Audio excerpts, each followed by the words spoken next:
aos queridos guias espirituais, aos amigos, a quem endereçamos a nossa saudação e louvor,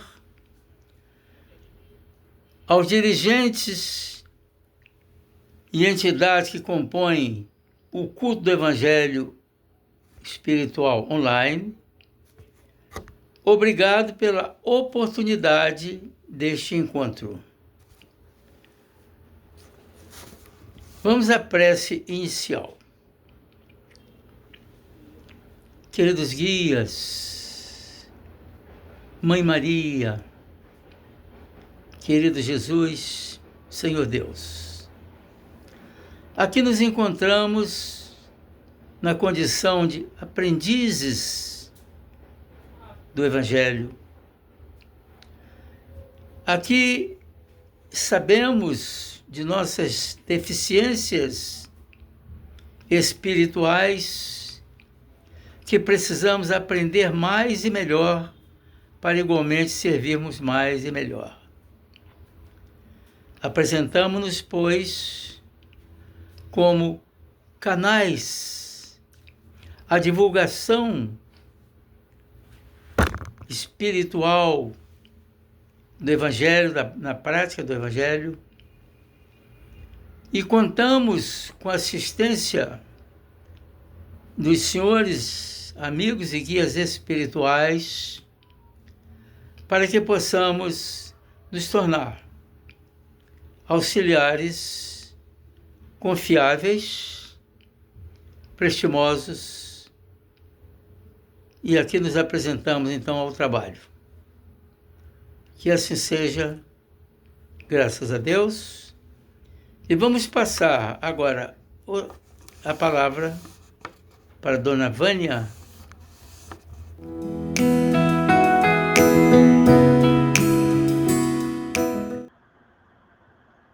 Olá, eu sou Vânia, dando continuidade ao estudo do capítulo 12 de O Evangelho segundo o Espiritismo, Amai os vossos inimigos. Hoje nós vamos ver o último item do título Os Inimigos Desencarnados. Item 6. Podemos, pois, ter inimigos entre os encarnados e os desencarnados. Vamos dar uma paradinha aqui para um breve comentário. Como assim entre os desencarnados? É que nós temos visto, principalmente nesse capítulo, que muitas diferenças, animosidades, mágoa, ódio, inveja, ciúme, sentimento de vingança, eles acompanham o espírito quando volta para a pátria espiritual. E dependendo da condição em que eles se encontrem, esses sentimentos negativos eles ficam mais intensos.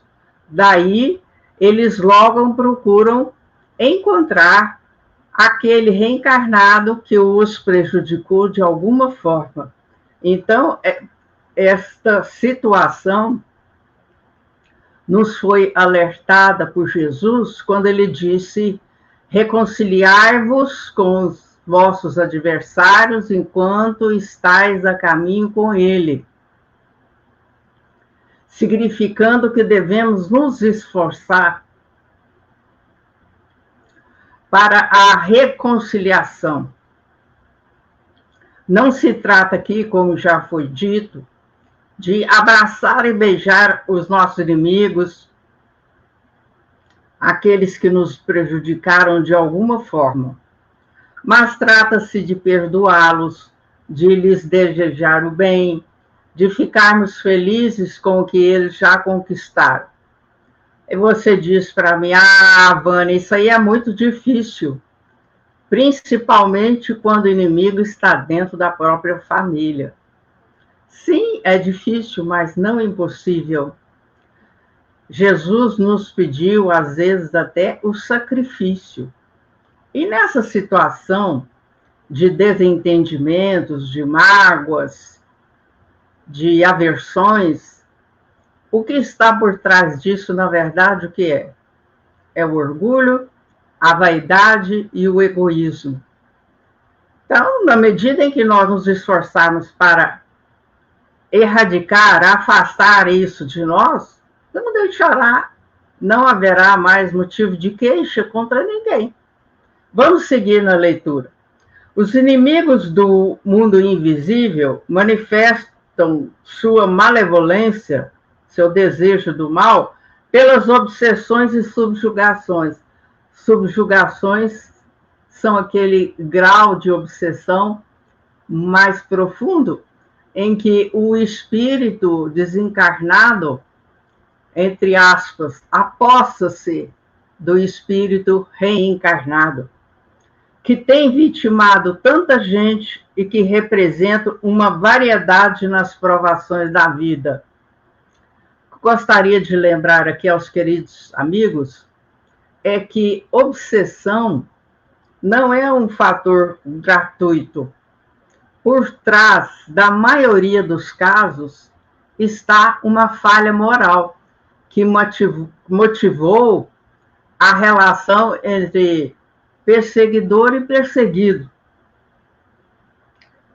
Tais provações, como as demais, concorrem para o adiantamento do ser e devem ser aceitas com resignação e como consequência da natureza inferior do globo terrestre. Está aí uma provocação, né? Muitas pessoas não vão concordar com isso, né? Que um processo obsessivo ou de subjugação colabora para o adiantamento do ser. Sim, ele concorre desde que haja resignação, desde que haja aceitação e entendimento. Porque quase sempre nesses processos, em nossa experiência na área da mediunidade, nós temos acompanhado e participado disso, os reencarnados colocam-se como vítimas, que estão sendo perseguidas, prejudicadas por espíritos desencarnados, perversos. E aí a criatura pede socorro a religiões e a outras práticas para que aquela dificuldade, aquele sofrimento cesse. Verdade que muitas vezes ele pode ser interrompido, mas se não houver melhora moral, se não houver trabalho no bem, se não houver oração por parte do perseguido, a situação tende a se prolongar por longo tempo, né?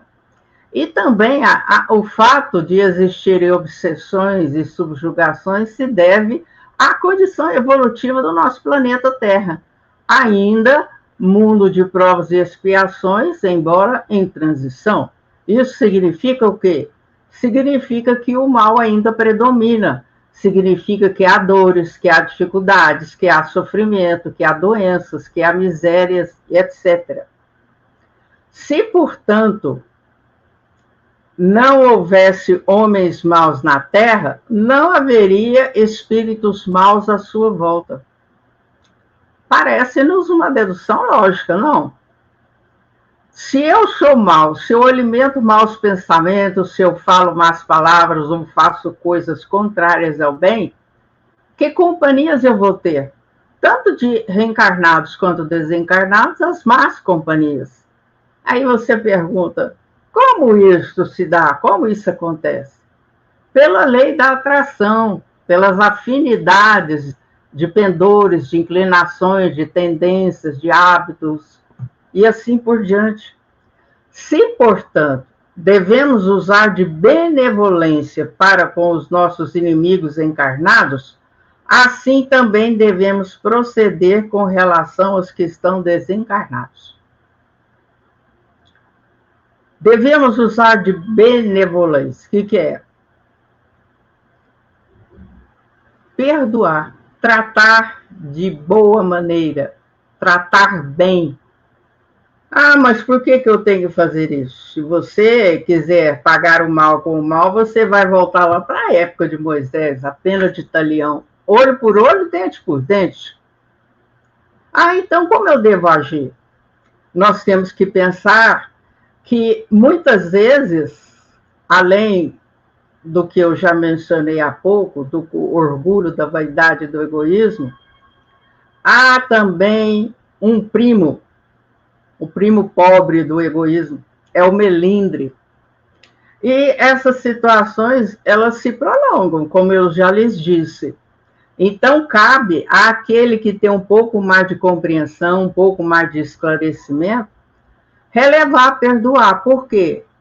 O próprio Jesus, antes de retornar à pátria espiritual, o que ele disse na cruz, dirigindo-se ao Pai? Pai, perdoai-lhes, porque eles não sabem o que fazem.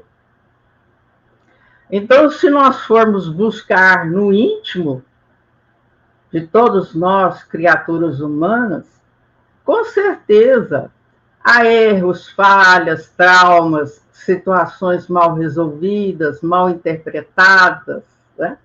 E tudo isso faz com que, muitas vezes, nós nos enganemos quanto aos sentimentos envolvidos. Aí é que está a oportunidade de nós compreendermos a justiça e a misericórdia divinas, que nos coloca juntos ou próximos àqueles com os quais nós temos alguma pendência, ou de nós para eles, ou deles para nós. Vejamos a sequência do texto. Antigamente, sacrificavam-se vítimas sangrentas para aplacar, para acalmar os deuses infernais, que não eram senão os espíritos maus. Aos deuses infernais sucederam os demônios, que são a mesma coisa. O Espiritismo vem provar que esses demônios nada mais são do que as almas dos homens perversos, dos homens maldosos, que ainda não se despojaram, não se livraram dos instintos materiais, que ninguém consegue aplacá-los, acalmá-los ou contê-los, a não ser pelo sacrifício do seu ódio, isto é, pela caridade. Que a caridade não tem por efeito unicamente impedi-los de praticar o mal, e sim o de os conduzir ao caminho do bem, contribuindo para a salvação deles. Olhe, quantas coisas para o nosso aprendizado, para a nossa reflexão nesse pequeno trecho. Temos deuses infernais, temos demônios e, finalmente, almas dos homens perversos. Então, aquelas figuras alegóricas, né, que surgiram séculos atrás e que até hoje se mantêm, é graças à crença de muitas pessoas que desconhecem. Então, o demônio, o deus infernal, o diabo, né, é aquela criatura de aparência triste para nós, né, que desperta até um mal-estar, né, na cor vermelha ou na cor preta, com um rabinho comprido, com uma seta no fim do rabinho, com um tridente, quer dizer, um garfão, né? Então, são essas imagens que povoam a imaginação de muitos. E aqui Kardec está nos explicando que esses demônios, esses deuses infernais, esses diabos, nada mais são do que as almas dos homens perversos, que ainda não conseguiram se libertar dos seus instintos materiais, né? E que só se consegue contê-los pela prática da caridade, que não apenas tem por efeito impedir-los de praticar o mal, mas reconduzi-los ao caminho do bem. Então, muitas vezes, há espíritos nessa condição que, cansados de fazer o mal,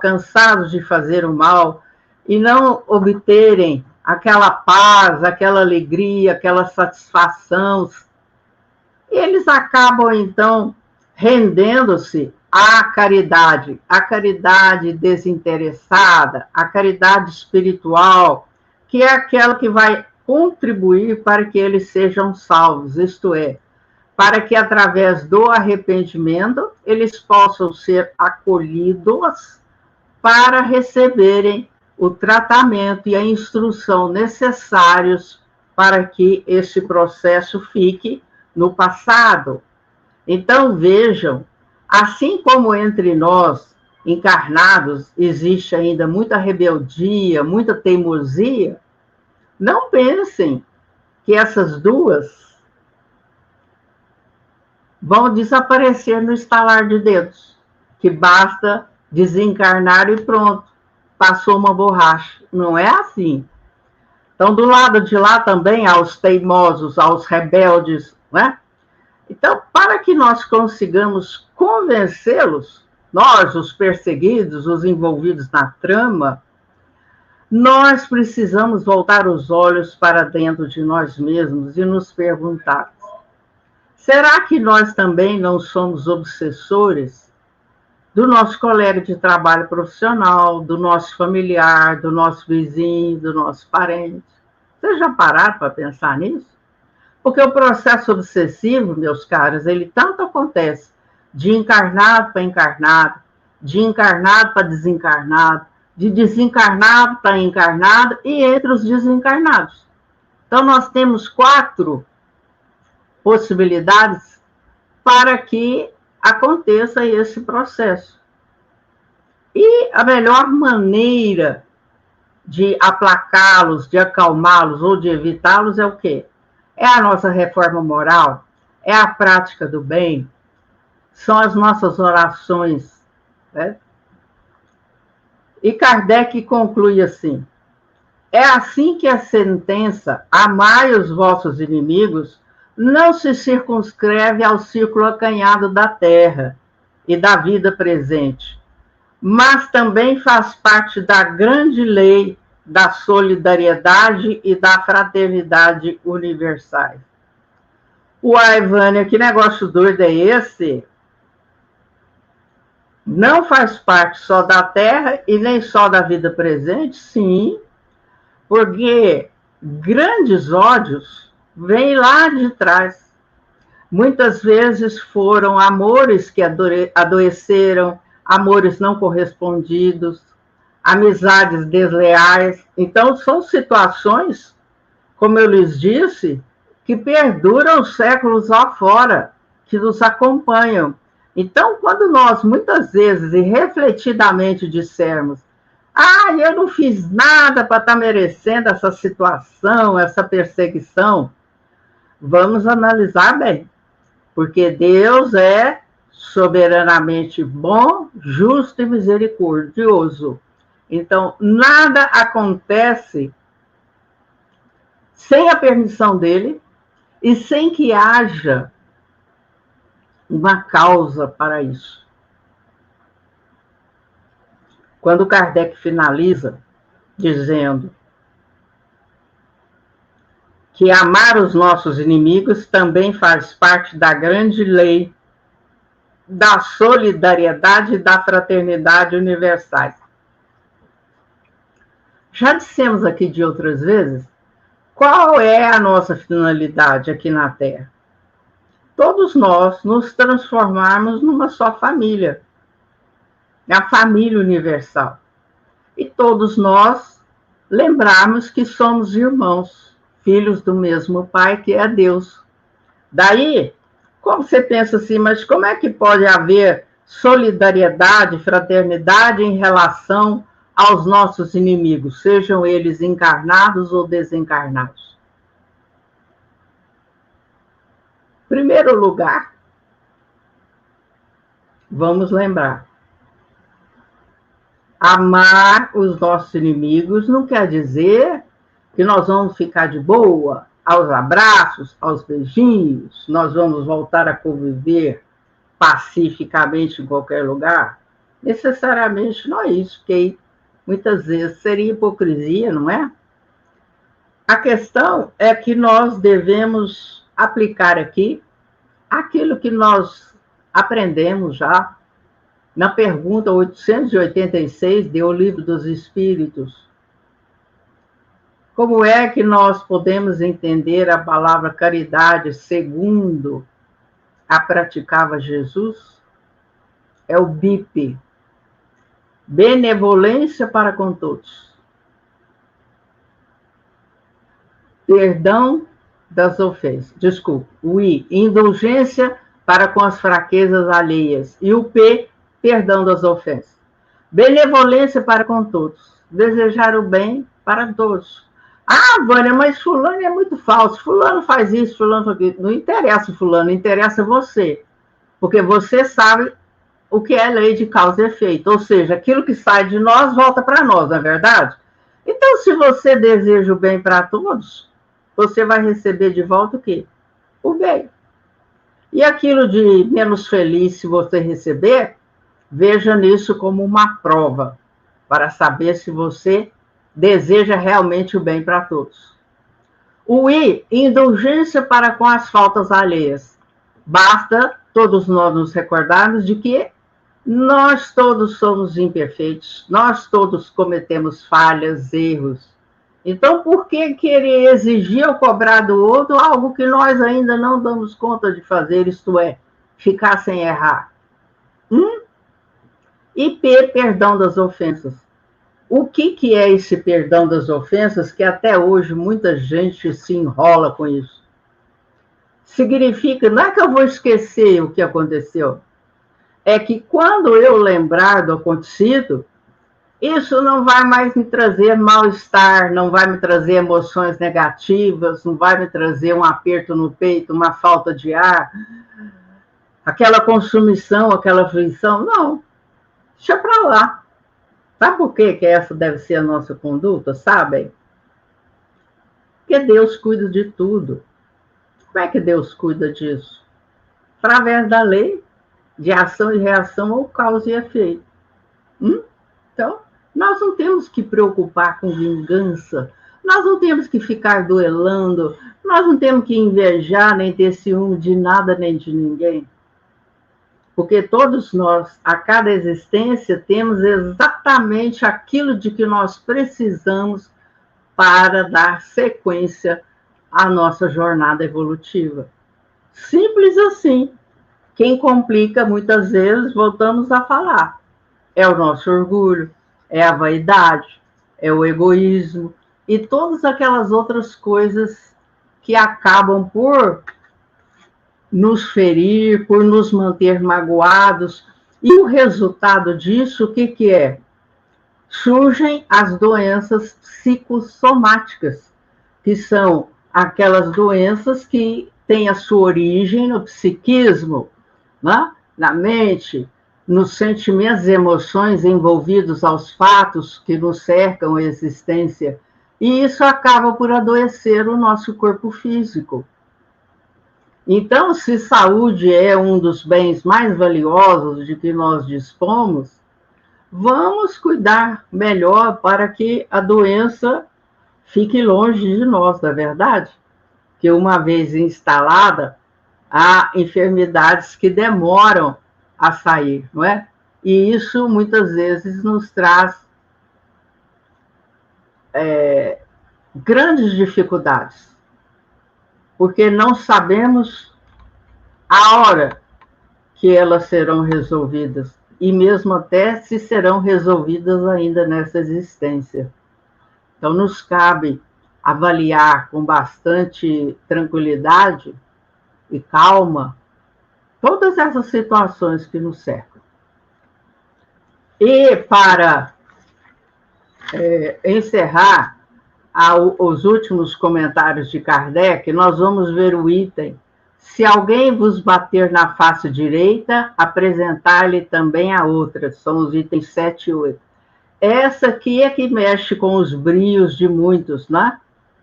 Se alguém te dá um tapa no rosto, você apresentar o outro lado do rosto para levar outro tapa? Será que é isso que Jesus quis dizer? Vamos lá, no item 7, nós temos um trecho de Mateus, capítulo 5, versículo 38 ao 42. Ouvistes o que foi dito, olho por olho, dente por dente. Essa fala da época de Moisés, a pena de talião. As criaturas deveriam receber, como troca a violência ou o ato criminoso praticado, o mesmo item ou o mesmo crime. Eu, porém, vos digo que não resistais ao mal que vos queiram fazer. Que se alguém vos bater na face direita, apresenteis também a outra. E que se alguém quiser pleitear contra vós para vos tomar a túnica, também lhe entregueis um manto.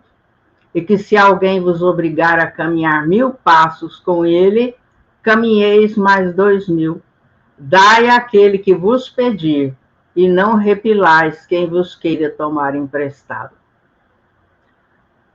Após o trecho da época de Moisés, né, o que Jesus fala pode despertar um equívoco em relação a uma interpretação que possam fazer.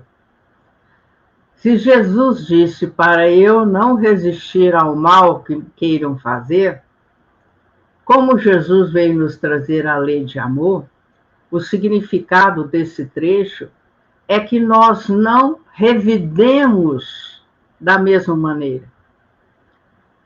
Quando Jesus pega elementos da vida cotidiana, é para que os ouvintes daquela época pudessem entender melhor.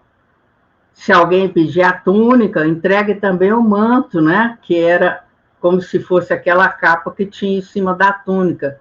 E se for obrigar a caminhar 1000 passos, caminhe 2000. Então, significa o quê? Que nós devemos procurar sempre reconciliação, entendimento pacífico, porque violência gera violência. E se eu for agir da mesma forma que o outro agiu para comigo, se eu for agredi-lo da mesma forma que ele me agrediu, o que vai acontecer? Eu estarei sendo igual a ele. E às vezes até pior, porque se eu já tenho um pouco de entendimento, de compreensão do Evangelho de Jesus, eu sei que isso é uma prática condenável, por que eu vou agir assim? Afaste, espera a cabeça esfriar, né? Deixa o bom senso voltar, para que você saiba o que dizer à pessoa. Porque muitas vezes o nosso silêncio, a nossa não reação, atinge mais o ofensor do que se a gente tivesse desferido um tapa. Olha o que Kardec colocou nessa explicação desse trecho. Os preconceitos do mundo sobre o que se convencionou chamar ponto de honra produzem essa suscetibilidade sombria, nascida do orgulho e da exaltação da personalidade, que leva o homem a retribuir uma injúria com outra injúria, uma ofensa com outra ofensa, o que é tido como justiça por aquele cujo senso moral não se eleva acima das paixões terrenas. Então, durante um longo tempo, principalmente até séculos 16, por aí, 17, né, nós tivemos os duelos, né? Então, a criatura, para defender a sua honra, ia lá e combinava um duelo. Ora com adagas, com espadas, ora com armas de fogo, né? Quando elas surgiram, é fato, né? E a criatura, muitas vezes, pensa com esse ato estar recuperando a sua honra, porque o seu senso moral ainda está atrelado, preso às paixões terrenas. É por isso que a lei mosaica prescrevia, a lei de Moisés, olho por olho, dente por dente.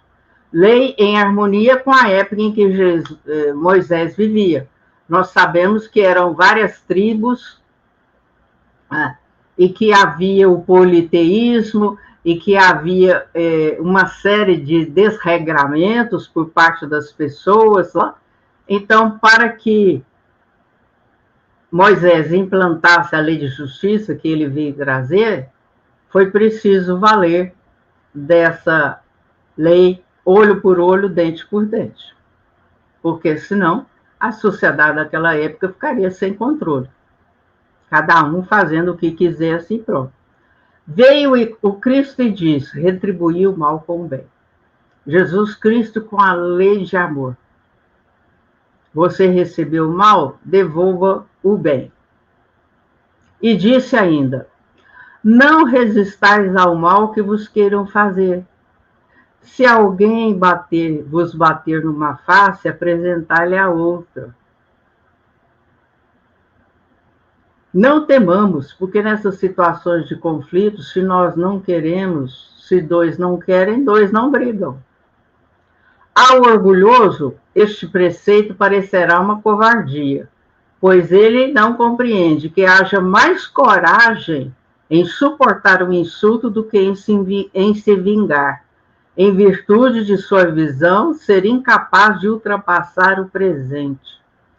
Mais vale suportar um insulto do que em se vingar. Dever-se-á, entretanto, tomar ao pé da letra aquela sentença?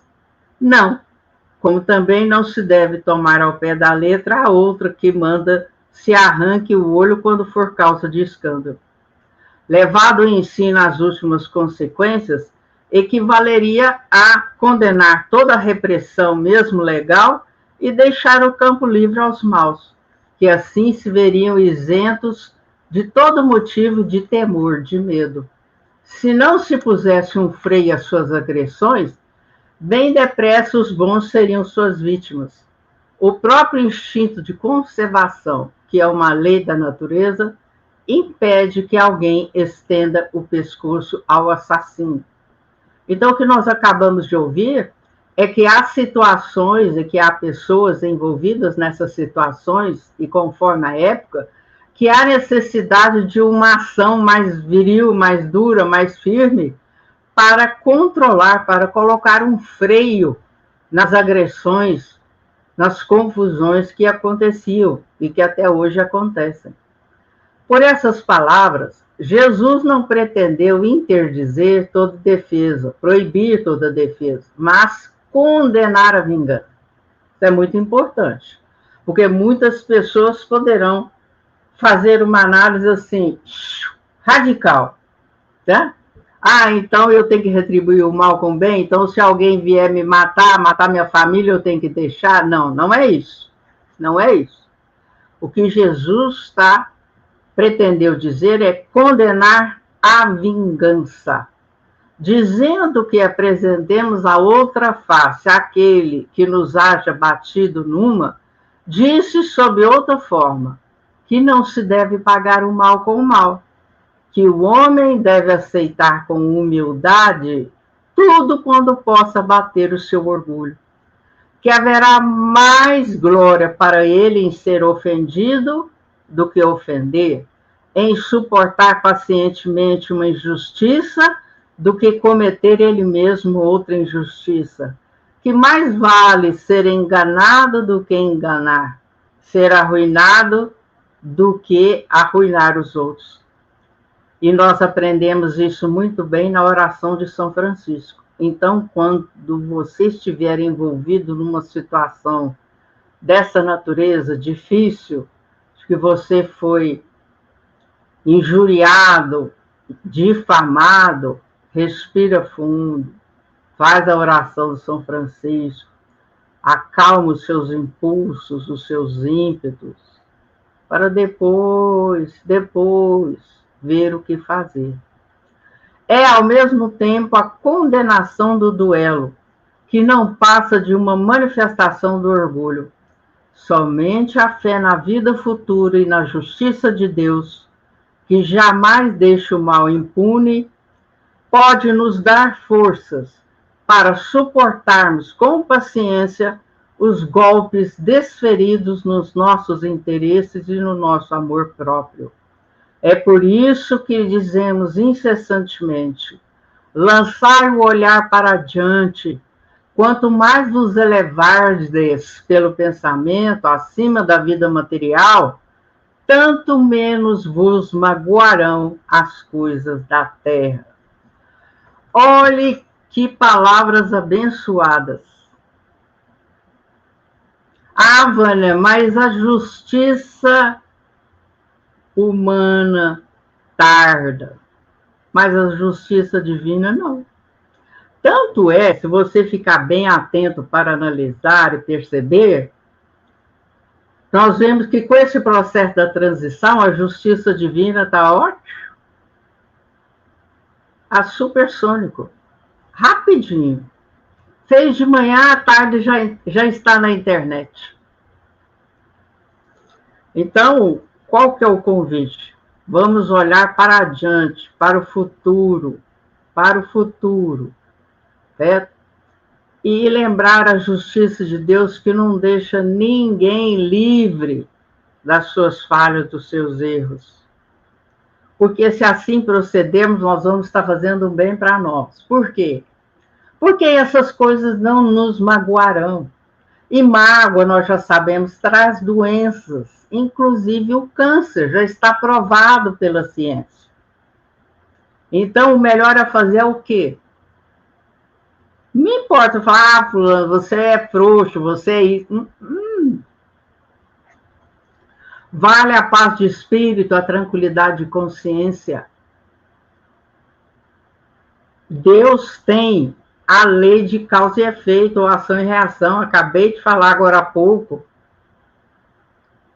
Não está no Evangelho, numa lição atrás, que nós vimos, que enquanto nós não pagarmos até o último ceitil, até a última pontinha,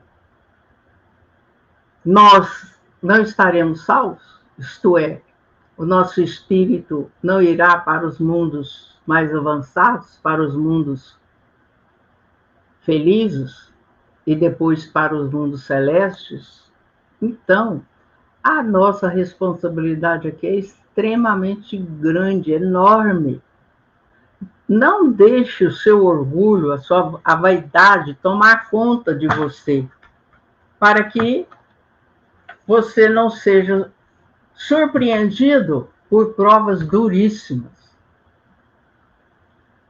Terminando aqui esse enfoque muito importante, nós vamos ler rapidamente para a sua reflexão a lição 144, Inimigos Invisíveis, do livro Vivendo o Evangelho, volume 1, pelo Espírito André Luiz, numa psicografia de Antônio Baduí Filho. Essa lição baseia-se nesse item que nós acabamos de ouvir do Evangelho, nos itens 6 e 7. São várias as circunstâncias em que os inimigos invisíveis te perturbam a paz no caminho. Livres dos liames que os prendiam ao corpo físico, os adversários que já atravessaram as fronteiras do além-túmulo e ainda guardam ódio na alma, espreitam a ocasião oportuna para destilar o veneno da vingança. Além da atuação direta, quanto a sintonia permite, eu falei em sintonia, o que é?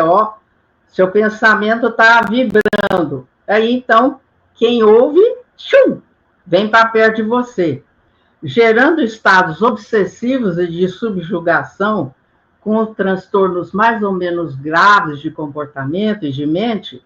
Outras situações são provocadas para atingir o desafeto de maneira indireta no meio em que vive. Vamos ver quais são as indiretas. Desajustes no casamento, disputas familiares, conflitos no lar, obstáculos no trabalho, antipatias gratuitas na convivência, intrigas comprometedoras, referências caluniosas, desarmonia entre companheiros, deserção de colaboradores imprescindíveis, envolvimento de entes queridos em situações menos dignas, tentações de toda espécie. Se já te envolves no manto do amor e da caridade, é provável que estejas a salvo do ataque direto. Você já consegue isso? Contudo, é bom estar atento às situações em que os inimigos invisíveis procuram te ferir o coração, através dos afetos mais próximos. Muitas vezes, aqueles que te são mais caros em momentos de invigilância são instrumentos fáceis de vingança espiritual. Então, muitas vezes não conseguem atingir você e vão aos seus afetos, aqueles que são mais caros, seja no núcleo familiar, nas amizades. Nessas ocasiões, mobiliza todos os recursos que acumulaste no aprendizado do Evangelho e, confiante no apoio divino, entrega-te às mãos de Jesus, compreendendo e perdoando, sem te esqueceres de que a oração e a vigilância são companheiras inseparáveis daqueles que se dispõem a trilhar o caminho do bem e estão predestinados a amar e servir sempre. Magnífica lição para nós. E nós vamos passar a palavra agora para o nosso querido senhor Hernandes para pedir a magnetização da água e fazer a prece final. Um grande abraço a todos. Vamos agora cuidar da fluidificação da água. O que significa isso? Nós estamos cuidando aqui com a energia cósmica, a energia curativa. A vida é formada de energia. Então, no culto do Evangelho, nós estamos condensando essa energia, direcionando-a aqui para a água. E isso depois que nós sorvermos a água, essa energia estará fortalecendo. Nós podemos, inclusive, dizer aqui para várias pessoas que tiverem os males tais, que essa água receba essas energias curativas relativas àqueles que vão dela fazer uso. Assim posto, pedimos aqui a espiritualidade que projetemos nestas águas a energia cósmica curativa. A água absorve e depois aqueles que dela vierem fazer uso serão altamente beneficiados. Isso é um remédio salutar.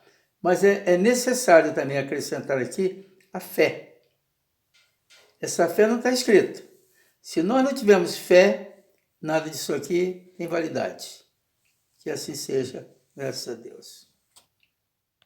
Queridos amigos e participantes, estamos encaminhando para o final do encontro, onde mostraremos aqui a nossa gratidão pela oportunidade do trabalho, pela reunião familiar, pela presença do Cristo em nossos lares, em busca da paz, do apaziguamento familiar. E vamos juntos dizer o Pai Nosso. Esse Pai Nosso pode ser mental ou falado. Vamos falar, coisa que nós não fazemos há muito tempo. Pai nosso que estás no céu, santificado seja o vosso nome. Venha a nós o vosso reino. Seja feita a vossa vontade, assim na terra como nos céus. O pão nosso de cada dia nos dai hoje. Perdoai as nossas ofensas, assim como nós perdoamos a quem nos tem ofendido. E não nos deixeis cair em tentação, mas livrai-nos do mal, e que assim seja. Lembremos sempre de que temos que chegar aqui, o coração pode chegar meio pesado, mas a saída tem que ser leve. Perdão para tudo, perdão a todos. Gratidão e louvor a Deus. Muito obrigado pela participação de todos. Que assim seja.